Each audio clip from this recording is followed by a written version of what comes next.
அனைவருக்கும் வணக்கம். நாம இன்னைக்கு பார்க்க போற வீடியோ தமிழக வரலாற்று வரிசை சீரீஸின் சோழர் கால பெண்கள் நிலை பாகம் 3 பத்தி தான். வாங்க வீடியோக்குள்ள போகலாம். 1000 வருஷத்துக்கு முன்னாடி இருந்த ஒரு பிரம்மாண்டமான சோழர் அரண்மனைய நீங்க கொஞ்சம் கற்பனை செஞ்சு பாருங்களேன். மன்னர் வெளியூர்ல ஒரு மாபெரும் போர்க்களத்துல இருக்காரு. ஆமா. ஆனா தலைநகர்ல நிர்வாகம் துளியும் முடங்கல. அரசரோட எந்த ஒரு தலையீடும் முன் அனுமதியும் இல்லாமலே ஒரு பெண் அதிகாரி ஒரு அரசாணைய தயார் செய்றாங்க. கரெக்ட். பட்டத்து ராணி அந்த ஆணை மேல சுயமாவே தன் முத்திரைய பதிச்சு அத நாடெங்கும் அமல்படுத்துறாங்க. இத கேட்கும்போது உங்களுக்கு எப்படி இருக்கு? அதாவது இது பல பேருக்கு ரொம்பவே புதுசான ஒரு தகவலா இருக்கும். ஆமா இல்லையா? பொதுவா வரலாறு, குறிப்பா இந்த பேரரசுகளின் வரலாறுனாலே மாபெரும் போர்கள், வாழேந்திய மன்னர்கள்னு ராஜாக்களை பத்தி தான் நாம அதிகமா படிச்சிருப்போம். அரசிகள்னா அவங்க அரண்மனைக்குள்ள நிறைய நகைகளை போட்டுக்கிட்டு மன்னருக்கு பின்னாடி ஒரு அலங்கார பொம்மையா இருந்திருப்பாங்கன்னு ஒரு பொதுவான பிம்பம் உங்களுக்கும் இருந்திருக்கலாம். உண்மைதான்.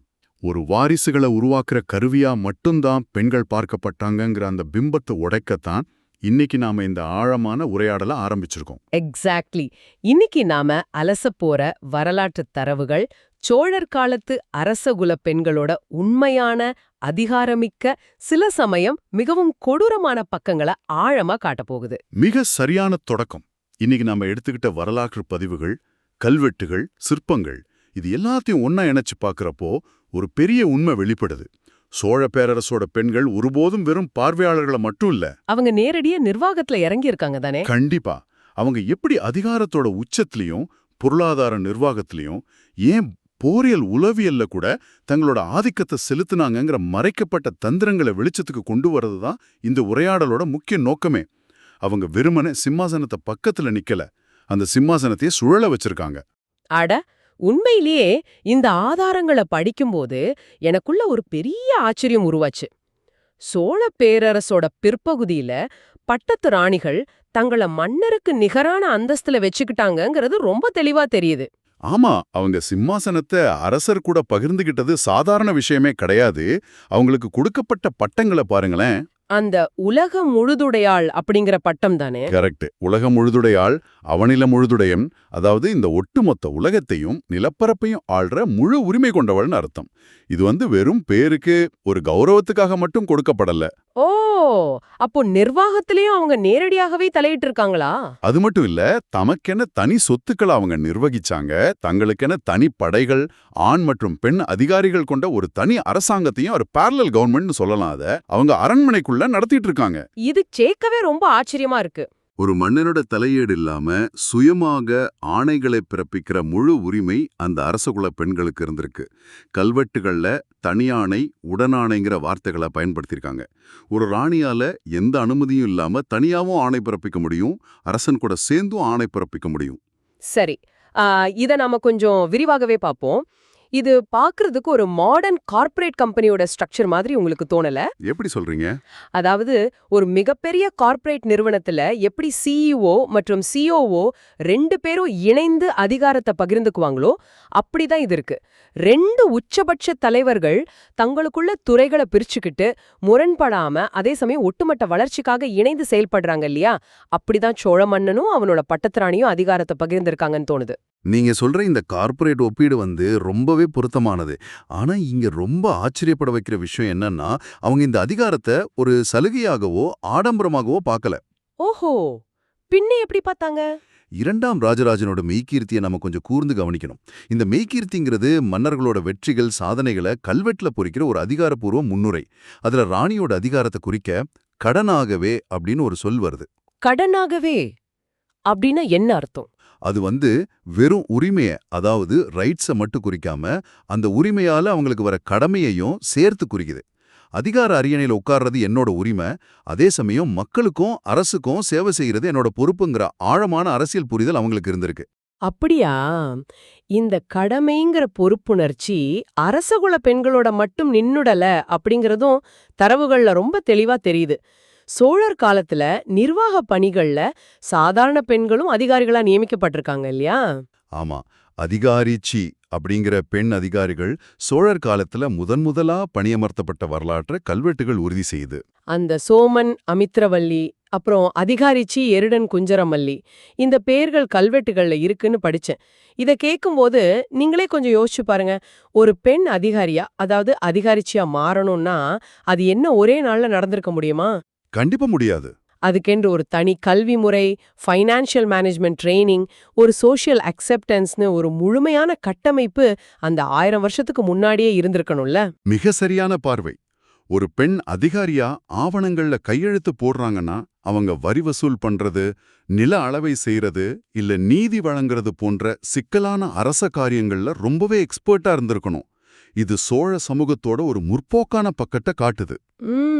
இந்த நிர்வாக திறமை அரண்மனைக்குள்ளேயும் பெரிய அளவுல எதிரொலிச்சிருக்கு. சோழ அரசர்கள் தங்களோட அரசியல் லாபத்துக்காக பல ராஜவம்சங்கள்ல இருந்து பொண்ணுங்களை கல்யாணம் பண்ணிருக்காங்க. சேர, பல்லவ, ராஷ்டிரகூட வம்சத்து இளவரசிகள் எல்லாம் சோழ நாட்டுக்கு மருமகளா வந்திருக்காங்க. கரெக்ட். அப்படி பல வேறுபட்ட பின்னணியிலிருந்து பல அரசியல் நோக்கங்களோடு வந்தாலும் அவங்களுக்குள்ள எந்த பொறாமையும் அதிகார போட்டியும் இல்லாம ரொம்ப சுமூகமா செயல்பட்டிருக்காங்க. இது எனக்கு ரொம்பவே ஆச்சரியமா இருக்கு. இது எப்படி சாத்தியமாச்சு? பொதுவா பல ராணிகள் இருக்கிறப்போ அரியணைக்கான சங்கைகள், வாரிசு போட்டிகள் வர்றதுதானே வரலாற்றோட இயல்பு. இது சோழர்களுக்கு மட்டும் எப்படி விதிவிலக்கா அமைஞ்சது? இத நாம மத்த பேரரசுகளோட ஒப்பிட்டு பார்க்கும்போதுதான் இதோட அருமையே நமக்கு புரியும். உதாரணமா ஹொய்சால வம்சத்தை எடுத்துக்குவோம். அங்க நரசிம்மனோட ராணிகளான கேதலாதேவி போன்றவங்களுக்கு இடையே கடுமையான அதிகார போட்டிகளும் சதி வேலைகளும் நடந்ததா பதிவுகள் சொல்லுது. ஓ, அப்போ அங்க உள்ளடி வேலைகள் நிறைய இருந்திருக்கு. ஆமா. ஆனா சோழ ராணிகள் ஒரு தெளிவான அதிகார பகிர்வை வச்சிருந்தாங்க. அவங்க தங்களுக்கிடையே ஒருத்தருக்கு ஒருத்தர் மரியாதை கொடுத்து குறிப்பா முதியோர்களை போற்றி வாழ்ந்திருக்காங்க. உத்தம சோழனோட ராணிகளை எடுத்துக்கலாம். அவங்க தங்க மாமியாரான செம்பியன் மாதேவி கட்டிய கோயிலுக்கு தங்களோட சொந்த பணத்துல இருந்து மானியங்களை வழங்கியிருக்காங்க. அட, சொந்த காசுல இருந்தா? ஆமா. சித்திர மாசத்துல செம்பியன் மாதேவியோட பிறந்த நட்சத்திரமான கேட்டை நட்சத்திரத்தன்னைக்கு சிறப்பு பூஜைகள் செய்ய நிதியுதவி பண்ணிருக்காங்க. இது ஒரு கூட்டு குடும்பத்தோட இணக்கத்தை மட்டும் காட்டல, அரசியல்ல அவங்களுக்குள்ள இருந்த ஒரு சமரசத்தையும் காட்டுது. நீங்க செம்பியன் மாதேவிய பத்தி குறிப்பிட்டதும் நாம இந்த உரையாடலோட அடுத்த மிக முக்கியமான கட்டத்துக்கு வந்துட்டோம்னு நினைக்கிறேன். சோழ வரலாற்றுல 2 மாபெரும் பெண் ஆளுமைகளை பத்தி நம்ம கட்டாயம் ரொம்ப ஆழமா பேசியே ஆகணும். கண்டிப்பா.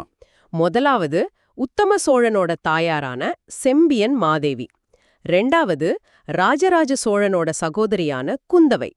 செம்பியன் மாதேவியோட கதை ரொம்பவே சுவாரஸ்யமானது மட்டும் இல்ல, வரலாற்று போக்கையே மாத்துன ஒண்ணு.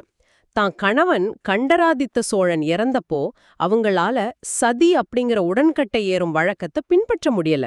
இதுக்கு தரவுகள் ஒரு முக்கியமான காரணத்தை சொல்லுது இல்லையா? ஆமாம். இதுக்கான காரணம் ரொம்ப உணர்ச்சிகரமானது. கண்டராதித்த சோழன் இறக்கும்போது அவங்களுக்கு பிறந்த உத்தம சோழன் மிகச்சிறு குழந்தை. ஒரு கைக்குழந்தைய சோழ சாம்ராஜ்யத்தோட அடுத்த வாரிச தனியா திக்கற்றவனா விட்டுட்டு ஒரு தாயால எப்படி நெருப்புல இறங்கி உயிரை விட முடியும்? கண்டிப்பா முடியாது. அது ஒரு தாயோட தவிப்பு. கரெக்ட். மகனை பாதுகாத்து அவனை அரியணையில ஏத்த வேண்டிய மிகப்பெரிய அரசியல் பொறுப்பும் தாய்மை கடமையும் அவங்களுக்கு இருந்துச்சு. அதனால அவங்க சதி வழக்கத்தை பின்பற்றல. இந்த ஒரு முடிவு தான் சோழர்களோட கலை, கட்டிடக்கலை வரலாற்றையே தலைகீழா புரட்டி போட்டுச்சு. அதுக்கப்புறம் அவங்க ஒரு தீவிர சிவபக்தியா மாறுறாங்க. அந்த பக்தி தான் செம்பியன் ஸ்டைல் கட்டிடக்கலையா மாறுச்சான். ஏன்னா செங்கற்களால கட்டப்பட்டிருந்த பழைய கோயில்களை எல்லாம் இடிச்சிட்டு என்றென்றைக்கும் அழியாத கற்களான கற்றளைகளா அவங்க மாத்துனாங்கன்னு வரலாற்று ஆய்வாளர் S.R. பாலசுப்ரமணியன் குறிப்பிட்டிருக்கார். ஆமா. கோயிலோட கருவறை சுவர்கள்ல 9லிருந்து 16 தேவ கோஷ்டங்கள், அதாவது சிற்பங்கள் வைக்கிற மாடங்கள் அமைக்கிறது இவங்களோட தனித்துவமான பாணியா இருந்திருக்கு. ஆனா இந்த கட்டிடக்கலையை தாண்டி அவங்கள ஒரு மிகச்சிறந்த வரலாற்று பாதுகாவலர்னு நம்ம சொல்றோம். அதுக்கு என்ன காரணம்? அதுதான் அவங்களோட ஆகப்பெரிய சாதனையே. நீங்க கொஞ்சம் கற்பனை செஞ்சு பாருங்க. 100 வருஷமா இருக்கிற ஒரு செங்கல் கோயிலை இடிச்சிட்டு நீங்க புது கல்கோயில் கட்ட போறீங்க.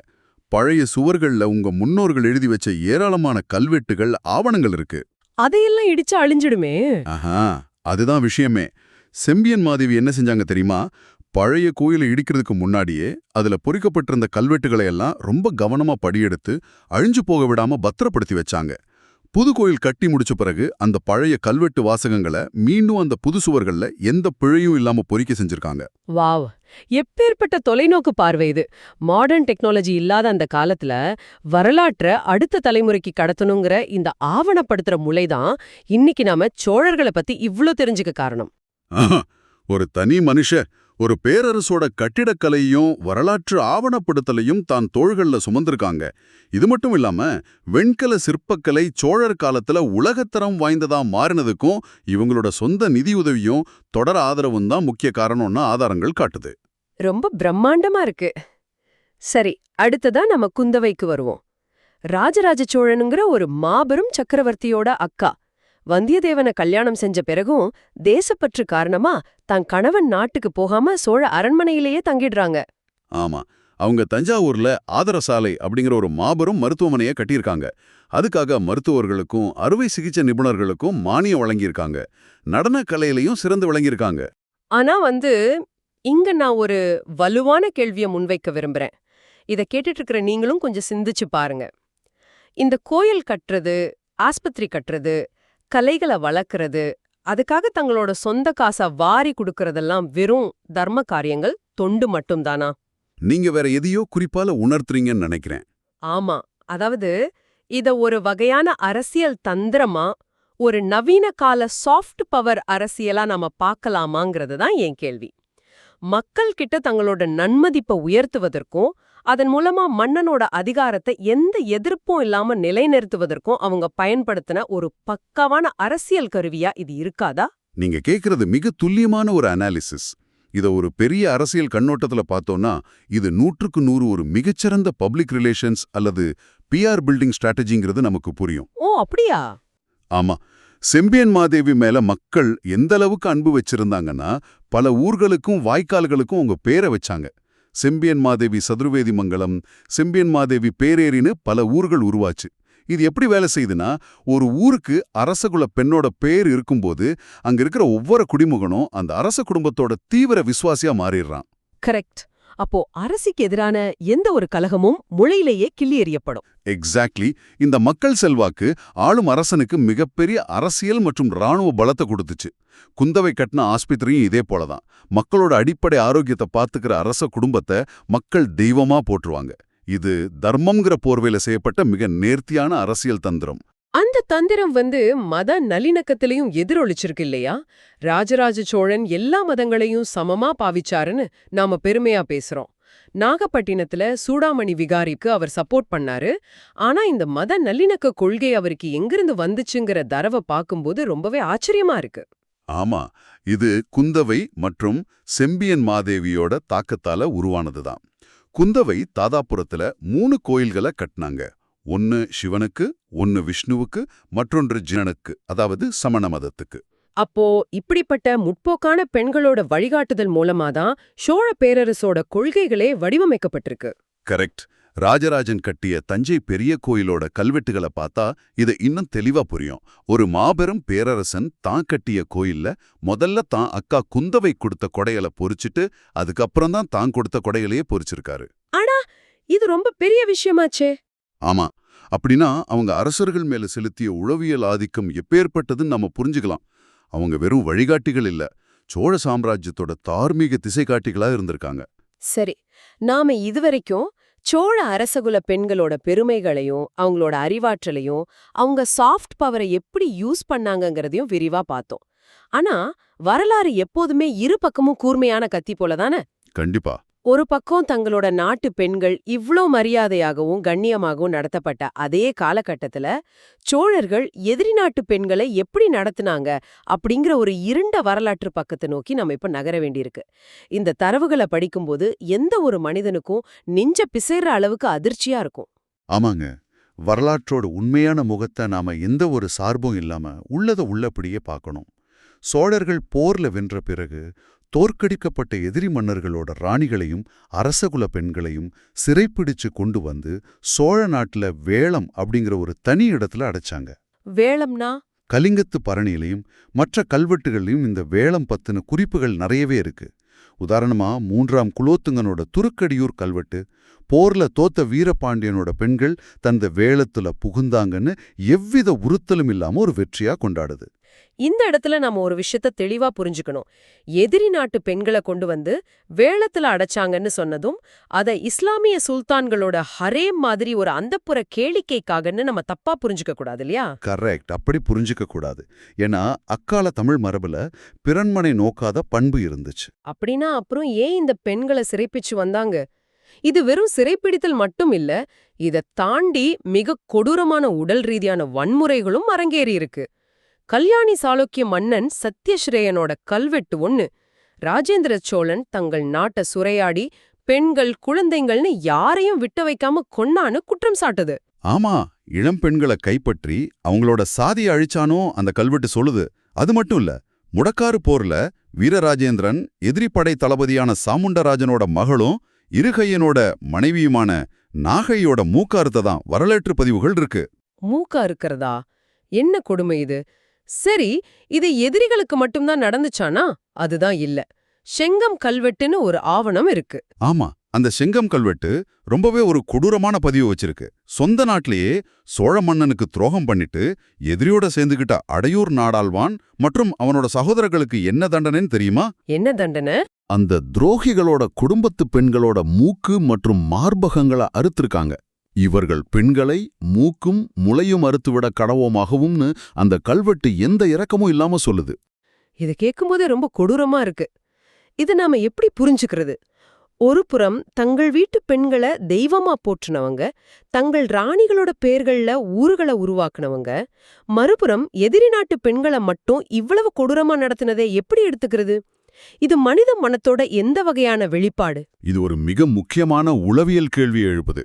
நம்ம முன்னாடியே பேசின மாதிரி இது காமத்திலோ அல்லது வெறும் வக்ரத்திலோ செய்யப்பட்ட விஷயம் கிடையாது. இது ஒரு கொடூரமான உளவியல் போர், அதாவது சைக்கலாஜிக்கல் வார்ஃபேர். இத நீங்க இப்படி சிந்திச்சு பாருங்க. ஒரு எதிரிய போர்க்களத்துல கொல்றதுங்கிறது சாதாரண ராணுவ வெற்றி. ஆனா ஒரு மாபெரும் அரசனோட மனைவிய, பட்டத்து ராணிய இழுத்து வந்து சோழ அரண்மனையில குப்பை கூட்டவும் தண்ணீர் இறக்கவும் சேவகம் செய்யவும் வைக்கிறதுங்கிறது அது அந்த எதிரி நாட்டோட மானத்தையே அழிக்கிறதுக்கு சமம். எக்ஸாக்ட்லி. அந்த எதிரி நாட்டோட பெருமைய, அவங்களோட ஒட்டுமொட்ட அடையாளத்தை நிரந்தரமா அழிச்சு அவமானப்படுத்துற ஒரு கொடூரமான அரசியல் உத்தி இது. வேளத்துல இருந்த பெண்களை பெண்டாட்டின்னு அழைக்கப்பட்டாங்க. அந்த காலத்துல அந்த வார்த்தைக்கு பணிப்பெண் அல்லது சேவகின்னு தான் அர்த்தம். எத்தனை எதிரி நாட்டு அரசிகளை தங்க வேளத்துல சேவகிகளா வச்சிருக்காங்க அப்படிங்கிறதே சோழ மன்னர்களோட அதிகாரத்தோட அளவுகோலா பார்க்கப்பட்டுச்சு. ஓ, அப்படியென்றால் அந்த மூக்கையும் மார்பகங்களையும் அறுப்பதுங்கிறது அந்த பெண்ணோட உடலை சிதைக்குது மட்டும் இல்ல, அது அந்த எதிரி நாட்டோட கௌரவத்தை சிதைக்கிறதுக்கு சமம்னு சோழர்கள் நினைச்சிருக்காங்க. அப்படிதானே? உண்மைதான். தொன்மையான சமூகங்கள்ல பெண்ணோட உடல் அப்படிங்கிறது அந்த நாட்டோட இறையாண்மையோடும் மானத்தோடும் ஒப்பிடப்பட்டுச்சு. ஒரு பெண்ணோட மூக்கா இருக்கிறதுங்கிறது அவளை சார்ந்த சமூகத்தோட ஒட்டுமொத்த வீரத்தையும் மானத்தையும் நிரந்தரமா சிதைச்சு அவங்கள ஒருபோதும் தலையெடுக்க விடாம செய்யற அதிகார வெறியோட உச்சகட்ட வெளிப்பாடு. உண்மைதான். போர்க்காலங்கள்ல தங்களோட அதிகாரத்தை நிலைநிறுத்த மனித மனம் எப்படிப்பட்ட குரூரமான எல்லைகளையும் தொடும் அப்படிங்கிறது தான் இந்த வரலாற்று தரவுகள் நமக்கு எந்தவித முகமூடியும் இல்லாம வெளிச்சம் போட்டு காட்டுது. ரொம்ப ஆழமான, அதே சமயம் நம்மளுக்குள்ள நடுங்க வைக்கிற ஒரு வரலாற்று பகுப்பாய்வு இது. ஆக இந்த ஒட்டுமொத்த தரவுகளையும் நம்ம தொகுத்து பார்த்தோம்னா சோழர் கால பெண்களை பத்தின ஒரு முழுமையான ஆனா முற்றிலும் மாறுபட்ட 2 முகங்களை நம்ம பார்க்கறோம். ஆமா, அவங்க வெறும் சாதுவான அரண்மனைக்குள்ள முடங்கி கிடந்த பெண்கள் கிடையாது. அவங்க மாபெரும் அதிகாரம் மிக்கவர்கள், நாட்டை நிர்வகித்தவர்கள், மத நல்லிணக்கத்தை உருவாக்கின ராஜதந்திரிகள், வரலாற்றை பாதுகாத்தவங்க. அதே சமயம் தங்கள் சாம்ராஜ்யத்தை விரிவுபடுத்துற அதிகார பசியில அந்த ஆணாதிக்க அதிகார அமைப்போட மிக கொடூரமான இருண்ட பக்கங்களையும் தயங்காம பயன்படுத்தினவங்க. கரெக்ட். இதுதான் நம்ம வரலாற்றுல இருந்து கத்துக்க வேண்டிய மிக முக்கியமான பாடம். நீங்க இன்னைக்கு பார்க்குற நவீன கார்ப்பரேட் அதிகார அமைப்புகளா இருக்கட்டும், அதாவது பவர் ஸ்ட்ரக்சர்ஸா இருக்கட்டும், அல்லது ஒரு அரசியல் தலைவரை பத்தின பிம்பத்தை உருவாக்குற PR வித்தைகளா இருக்கட்டும், இந்த நுட்பங்கள் எல்லாம் ஏதோ 20ஆம் நூற்றாண்டில் நாம புதிதா கண்டுபிடிச்சது கிடையாது. ஆமா, 1000 வருஷத்துக்கு முன்னாடியே அவங்க அதை செஞ்சிருக்காங்க. கண்டிப்பா 1000 வருஷத்துக்கு முன்னாடியே சோழ அரசகுல பெண்கள் இந்த அரசியல் சதுரங்கத்தை மிக நேர்த்தியாவும் சில சமயங்கள்ல மிக கொடூரமாவும் விளையாடிருக்காங்க. அதிகாரம் அப்படிங்கிறது ஆணுக்கும் பெண்ணுக்கும் பொதுவானது. அந்த அதிகாரத்தை காப்பாத்திக்க மனிதர்களாகிய நாம எந்த எல்லைக்கும் போவோம் அப்படிங்கறத தான் இந்த ஆவணங்கள் நமக்கு மீண்டும் மீண்டும் உணர்த்துது. மிகச் சிறப்பான ஒரு முத்தாய்ப்பு.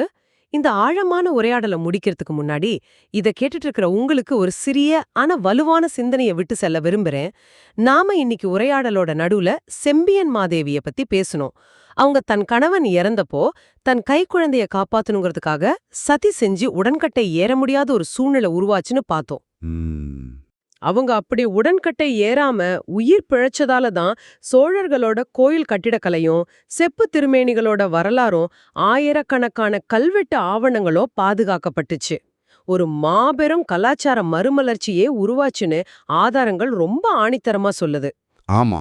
அப்படியென்றால் ஒரு நிமிஷம் சற்று ஆழமா யோசிச்சு பாருங்களேன். வரலாற்று நெடுங்கிலும் இந்த சதி அப்படிங்கிற கொடூரமான வழக்கத்தால கணவன் இறந்த உடனே உயிரோடு எரிக்கப்பட்டு உலகம் காணாம போன இது போக பல மாபெரும் பெண் ஆளுமைகள் எத்தனை பேர் இருந்திருப்பாங்க.